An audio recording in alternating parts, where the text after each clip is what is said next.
Hello! అందరికీ నమస్కారం అండి. Welcome back to Sharath updates YouTube channel. Telangana రాష్ట్రంలో కొత్త చేయూత పెన్షన్ల పంపిణీ విషయంలో కాంగ్రెస్ ప్రభుత్వం ఈ రోజు నుండి అయితే దాదాపు 26 జిల్లాల వరకు ఈ చేయూత పెన్షన్ డబ్బులు జమ చేయబోతున్నారు.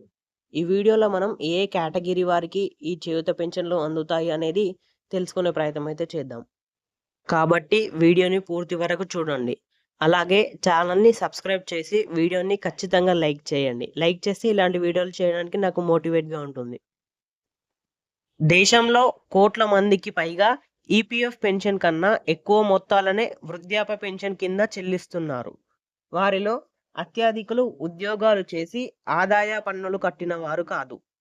ఉదాహరణకు ఈపీఎఫ్ పెన్షన్ కనీస పెన్షన్ రూ. 1000 అయితే 2 తెలుగు రాష్ట్రాల్లో వృద్ధాప్య పెన్షన్లు ఇంతకన్నా ఎక్కువగా ఇస్తున్నాయి. ఇక కేంద్ర, రాష్ట్ర ప్రభుత్వ ఉద్యోగుల పెన్షన్ వేల రూపాయల్లో ఉంటుంది. పార్లమెంటు సభ్యులు, అసెంబ్లీ సభ్యులు పూర్తి కాలం పదవిలో ఉండకపోయినా పూర్తి పెన్షన్ లభిస్తుంది. ఎంపీగా, ఎమ్మెల్యేగా అలాగే 2 పదవులు నిర్వహించిన వారికి డబుల్ పెన్షన్లు వస్తున్నాయి. వీరెవరికి ఈపీఎఫ్ పెన్షన్లంతా తక్కువ లభించవు. ఈపీఎఫ్ చందాదారులకు పెన్షన్ పొందడం హక్కు అని ప్రభుత్వం చేసే దానం కాదని న్యాయస్థానాలు కూడా స్పష్టం చేశాయి. ఈపీఎఫ్ పెన్షన్ పథకంలో 5.39 కోట్ల మంది సభ్యులు ఉన్నారు. వారిలో పెన్షన్ పొందుతున్న వారి సంఖ్య 81 లక్షకు పైగానే ఉంటుంది.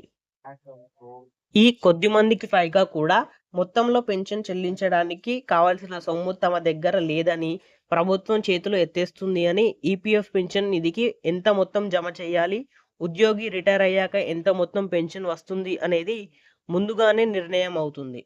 కనుక పెన్షన్ సరిపోవడం లేదనే కారణంపై దాన్ని పెంచడం సాధ్యపడదని ప్రభుత్వం చెబుతుంది. ఇదే సర్కారు మొదటి అభ్యంతరం. యాక్చువల్గా వాల్యుయేషన్ అనేది రెండో అభ్యంతరం. ఇది భవిష్యత్తులో ఉద్యోగికి చెల్లించాల్సిన పెన్షన్, గ్రాట్యుటీ మొదలైన వాటికి సంబంధించి ప్రస్తుత విలువను లెక్కించే పద్ధతి. ప్రస్తుతం ఉన్నది నిధి భవిష్యత్తులో జమలను కలవగా వచ్చే మొత్తం పెన్షన్లను చెల్లిస్తూనే ఉండటానికి సరిపోతుందా అనేది ఈ పద్ధతిలో అంచనా వేయడం జరుగుతుంది. 2019 మార్చి 31 తేదీ నాటికి నిధి లోటు ఎదుర్కొంటుందని సర్కారు చెబుతుంది. పెన్షన్ విషయంలో ప్రభుత్వం చెబుతున్న మూడో అభ్యంతరం పే-యాజ్-యూ-గోకు సంబంధించింది. ఈ పద్ధతిలో ప్రస్తుతం ఉద్యోగులు పెన్షన్ నిధికి జమ చేస్తూ ఉంటే రిటైర్ అయిన ఉద్యోగులకు ఆ నిధి నుండి పింఛన్లు చెల్లిస్తారు. ఈ పద్ధతిలోన ఉద్యోగులే తమ పెన్షన్లను చెల్లించుకుంటారు. కానీ వాస్తవంలో అలా జరగదని ప్రభుత్వం చెబుతుంది. బయట నుంచి అంటే ప్రభుత్వం నుంచి నిధులు రానిదే పెన్షన్లు చెల్లింపు అనేది సాధ్యం కాదంటుంది. ఈ అభ్యంతరాలను కేవలం సాకులేనని తెలుస్తుంది. సంక్షేమ రాజ్యంలో సామాజిక భద్రత కింద వృద్ధులకు పెన్షన్లు ఇచ్చి ఆదుకోవడం ప్రభుత్వ విధి. ఈపీఎఫ్ సభ్యుల ఉద్యోగ విరమణ చేసే నాటికి వస్తున్న జీతంలో కనీసం సగాన్ని పెన్షన్గా ఇవ్వడం న్యాయం. అవసరం ఇప్పుడిస్తున్నా కానీ పింఛన్లు ఈ స్థాయికి పెంచడం అనివార్యం బాధ్యతగా గుర్తించాలి. ఈ ఏడాది మార్చి 31వ తేదీ నాటికి ఉద్యోగుల పెన్షన్ పథకంలో జమ అయి ఉన్న మొత్తం 9,92,681 కోట్ల రూపాయలకు పైగా కేంద్ర కార్మిక శాఖ సహాయ మంత్రి శోభా కర్లెంద్లజే పార్లమెంటుకు తెలిపారు. ఈ మూల నిధితో పోలిస్తే ప్రతి ఏడాది పెన్షన్ చెల్లింపుకు ఖర్చవుతున్న మొత్తం చాలా తక్కువ.